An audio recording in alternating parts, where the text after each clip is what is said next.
Hijo, ya me voy a hacer cosas en la habitación y dejé el wifi desconectado. Juega a la pelota, pero no le des al wifi, que no funcionarán las cosas.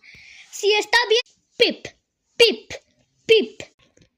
A la mierda, he roto el router, ahora no funcionarán las cosas. Vamos a ver la tele.